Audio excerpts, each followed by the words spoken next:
Now, whereas there is a compelling need to review the conduct of the 2023 general elections, whereas critical stakeholders have not had an agreed position on the conduct of the 2023 general election, whereas direct participants, political party chairmen, and candidates for various positions have not had a platform where they sat together to analyze the conduct of the entire electioneering process. Whereas there is a need to sit and keep aside myths and fictions from the facts and figures of the election. The Civil Society Central Coordinating Council, having identified these needs, has put together a political roundtable to engage in a very robust discussion and interaction to identify the real issues. Therefore, after extensive debates and deliberation and following intensive analysis and ventilation of thoughts and ideas, the political roundtable reviewed as follows. The National Roundtable reviewed the technological innovations introduced by the Commission, including the Bimodal Voters Accreditation System, BVAS, and the INEC Result Viewing Portal, IREP, and commended both innovations as having helped to strengthen the integrity of our elections. The National Roundtable reviewed the pre-election internal discipline mechanism adopted by INEC, which helped reduce internal wrangling within the political parties and the tendency for factionalization of the political parties. I beg to digress a bit on this particular point. The Roundtable have viewed seriously that there is no political party in Nigeria that doesn't have one or two issues in terms of their internal arrangements. However, we are calling on the man at the saddle of the seat of INEC to make sure, just like he have already started prosecuting Rex, who made the mess of the election, for example, in Adamawa State, to also narrow down their eyes on the staff of the commission that have decided to play a role of politicians instead of civil servants. It's time to shake and reshuffle the system in the commission so that those staff that are causing confusion in the commission can be weeded out. Having said that, the National Roundtable reviewed the pre-election process by the political parties and agreed that political parties and political actors were responsible for the vast majority of the tension and concerns about the election, and INEC conducted itself creditably in this area. The National Roundtable reviewed the preparation and pre-election logistic deployment by INEC and agreed that the Commission was punctual in meeting up and completing all its activity checklists on schedule, including logistics deployment of non-sensitive and sensitive materials. The National Roundtable reviewed the role of the BVAS and the IREP in the electoral process and commended the roles the deployment of both innovations is playing in the various tribunals to prove the actual outcome of the elections. The National Roundtable reviewed the modus of collation and announcement of results and decried the wrongful use of armed security personnel to compromise the electoral process at the collation centers and called for introduction of the use of technology in this aspect of the process.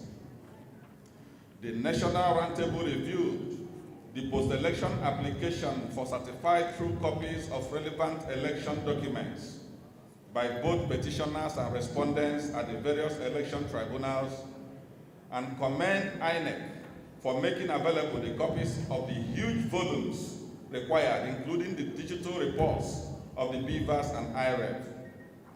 This, the Roundtable admits, reinforces the credibility of the election and the neutrality of the Commission.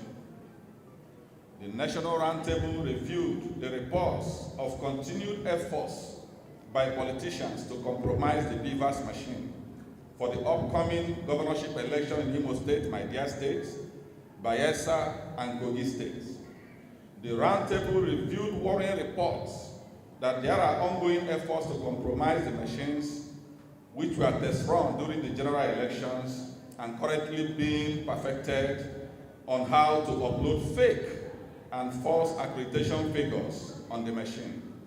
This troubling issue is referred for further investigation and confirmation by the Roundtable leadership.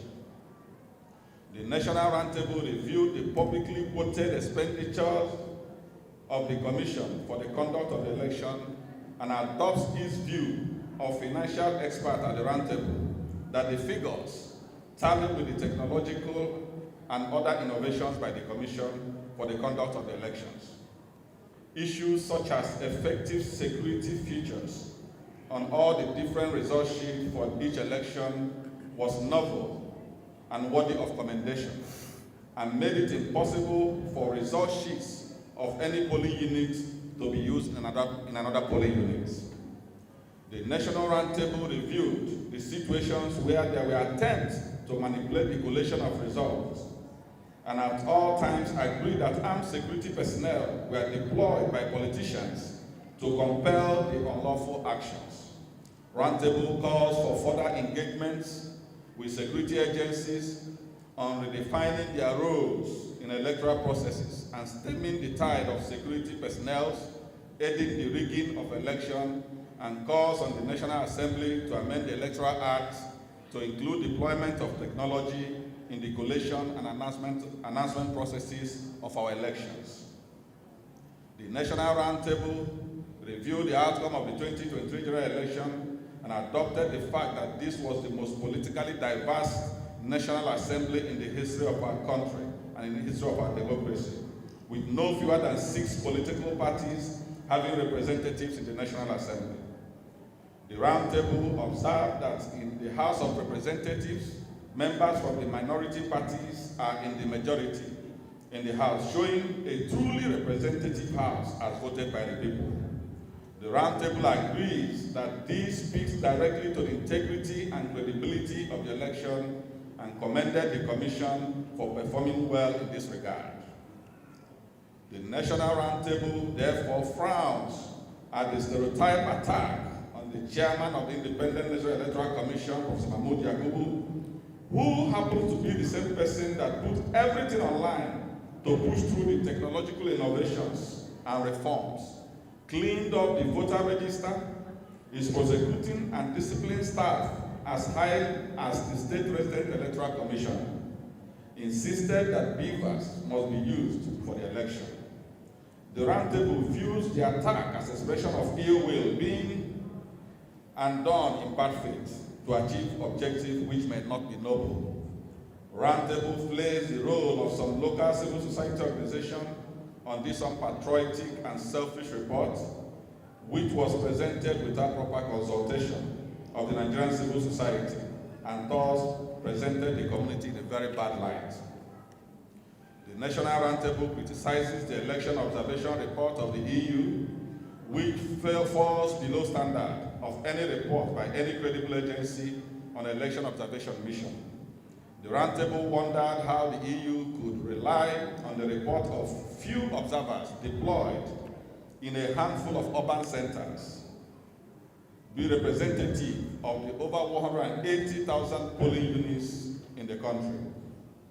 The National Roundtable therefore frowns at the call for the removal of the INEC chairman from office and unanimously rejects the call as being self-serving, myopic, and a setback to gains made in the electoral processes. The National Roundtable believe that for INEC to be truly independent, the appointment and removal of the leadership of the Commission should not be at the whims and caprices of the executive, and that until approval of the National Assembly is sought and obtained, the chairman of INEC cannot be removed.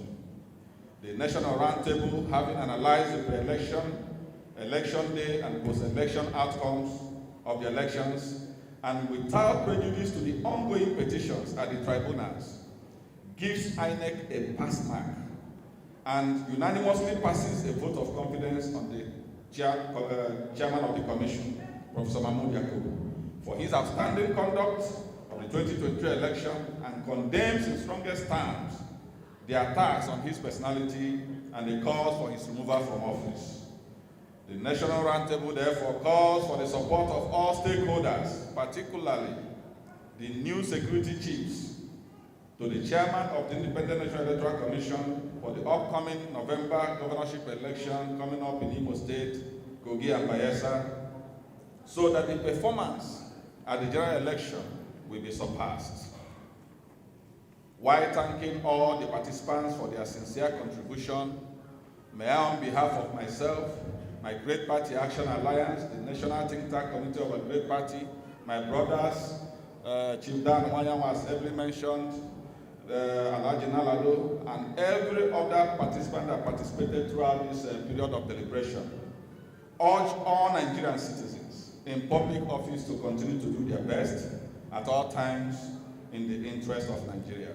The 2023 election witnessed logistics challenges, undeniable logistic challenges, and there are no pretensions about that.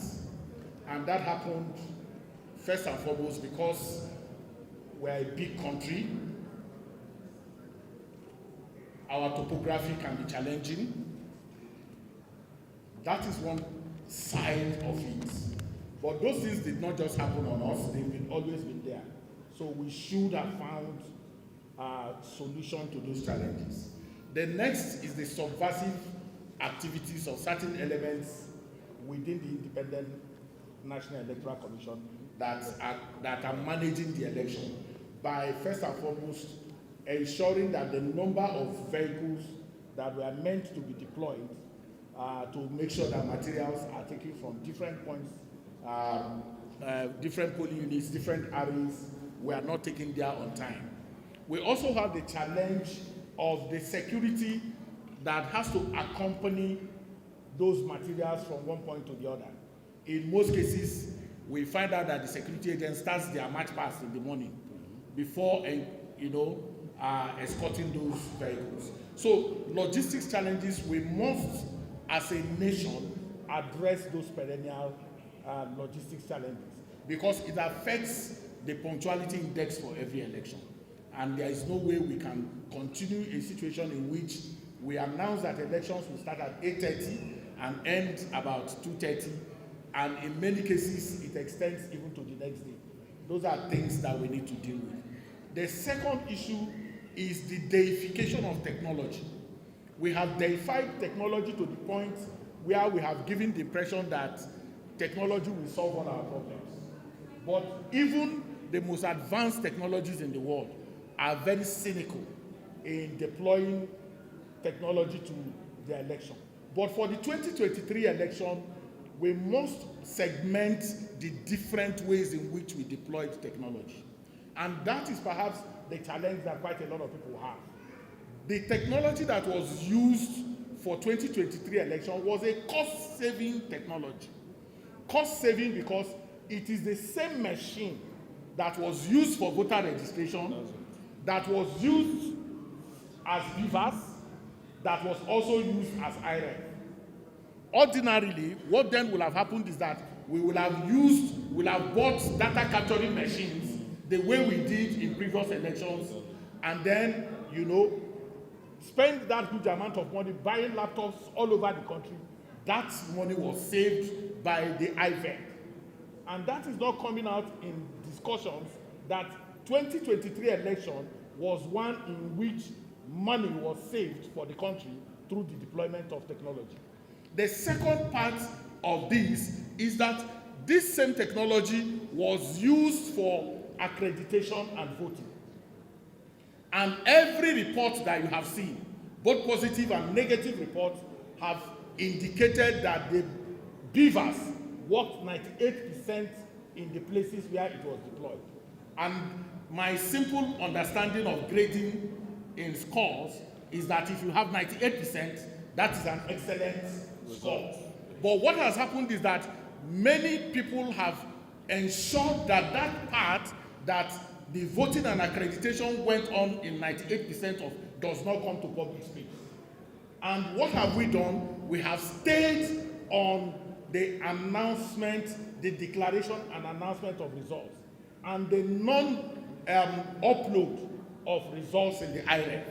And through that, we have criminalized the use of technology in 2023 election.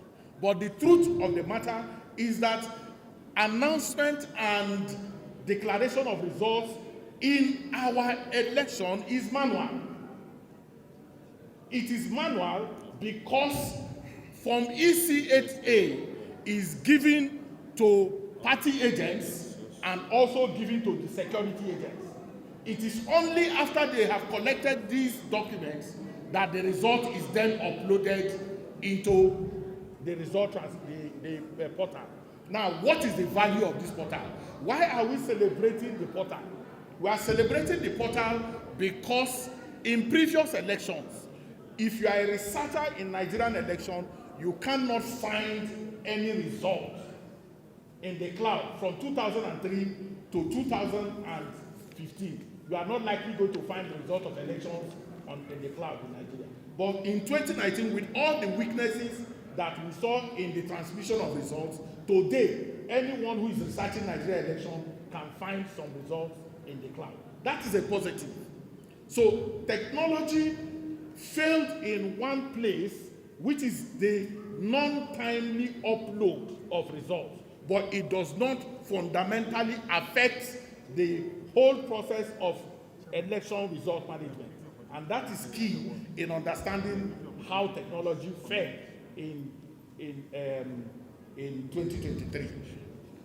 We also have to know that for the country to make quick progress in elections, there are 2 or 3 institutions that we need to engage more forcefully than we have been doing. I have said it repeatedly that 90% of the time after election, we descend on the Independent National Electoral Commission. Rightly so at times. But the truth is that without the efficient security provisioning, we are not going to have elections right. Today, we are outsourcing the whole idea of election offenses to something that is not created.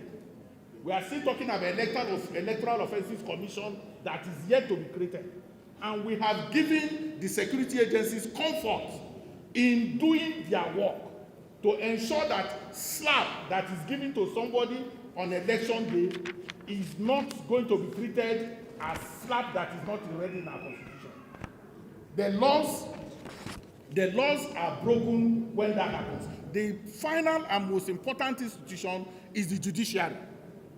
Today, the chairman of this session, Barrister Ken, talked about sanctions for INEC officials who are complicit in the places where they have made elections, subverted elections. But the truth is that who has found out that those who have been sanctioned by INEC have been recalled by the industrial court.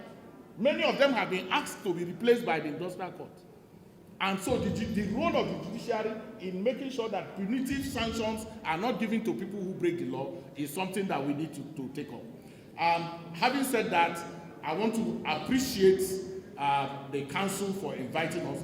I think that rather than continue to condemn Professor Mahmood, we should celebrate him. First and foremost, he saved money. 2, he also put in a process that has delivered perhaps one of the fairest elections that Nigeria has ever had. I want to appreciate those that have put this meeting together and the need for us to have this conversation. It should be a continuous conversation. It shouldn't be a one-off conversation. What I'm particularly happy about this conversation is that we're having the opportunity to sit with the political class to review the 2023 election. Usually, we'll be on our own, civil society on one side, political class on the other side, reviewing the election. But this is an opportunity that has come, and I hope that we'll continue to have these conversations so that we can understand from your own point of view, your perspective, why things went the way they are. Without making a very long speech, I would want to say that earlier this morning we were in a meeting with INEC. INEC called a stakeholders meeting with civil society to assess the 2023 election. And to say that the 2023 election is one of the elections where we have had one or two positives and one or two negatives, as with all other elections. Preparatory to that election, a lot of us had put in a lot to that election to ensure that we had the kind of results. We depended a lot on technology, and we lost sight of the fact that technology is not 100% sailed through. So we had that issue, and I'm happy that INEC itself has also recognized and identified that that happened. Not only that INEC recognized that that happened, INEC also recognized the fact that its own staff contributed to undermining the process. And we commend them for being proactive enough to begin to prosecute those staff. As we all know, the suspended Resident Electoral Commissioner of Adamawa State is under prosecution right now, run by INEC. So we have all of these things coming, and I think that mostly recommendations should be what we put out to INEC so that we will continue to make our elections progress. All of the speakers have highlighted one positive aspect of that election or the other, as well as highlighting the shortfalls of the election that we need to make recommendations about. I want to say that in preparing for the upcoming election, we need to critically examine, like we're doing now, the elections that have gone before us and make recommendations for it to work better. In the area of logistics, they had talked about that. In the area of inclusion, this is the time also for the political class to look at interpreting the inclusion of women into the electoral processes. We have found that this election is one election where we did not have enough women representing us at the National Assembly and State Assemblies. So we use this opportunity to say, political class, look at your internal politics, internal democracies, and ensure the inclusion of women in our elections so that at the end of the day, they are able to get that. And then finally, I want to call on the 10th Assembly to take as priority the passage of the Electoral Offences Commission Bill. That INEC, as constituted now, should not be saddled with the responsibility of prosecuting electoral offenders when we have had recommendations that there should be an independent body that is taking care of electoral offenders. So finally, I want to say that the 2023 election came up with very wonderful wins that we must build on going into the election for Kogi, Bayelsa, and Imo states, that we must strengthen and then work on improving the other areas that we have lapses.